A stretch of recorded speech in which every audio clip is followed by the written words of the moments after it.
রমজানের শিক্ষা কিন্তু সেটাই, লাআল্লাকুম তাত্তাকুন মানে সেটাই যে নিজেকে মুত্তাকি হিসেবে তৈরি করা, নিজেকে খোদাভীরু হিসেবে তৈরি করা, নিজেকে আল্লাহর একজন প্রকৃত দাস হিসেবে তৈরি করা, নিজেকে আল্লাহর একজন প্রকৃত গোলাম হিসেবে তৈরি করা। আপনি কখন নিজেকে আল্লাহর দাস গোলামে পরিণত করতে পারবেন? কখন? যখন আপনি আল্লাহর দেওয়া বিধান অনুযায়ী আপনার ব্যক্তি, পরিবার, সমাজ, রাষ্ট্রটাকে পরিচালনার জন্য সচেষ্ট হবেন তখন। এমন এক সময় ছিল এদেশের নির্বিঘ্নে নির্ভয়ে রাতের আধারে এদেশের মানুষগুলো চলাফেরা করতে পারেনি।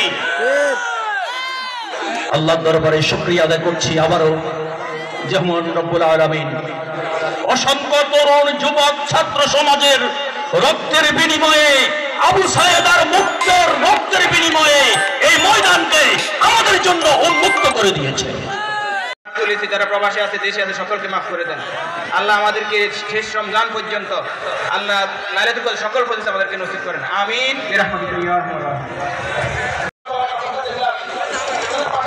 আমাদের রাজনৈতিক নেতৃবৃন্দ যদি আমরা সৎ হই, তাকে আবার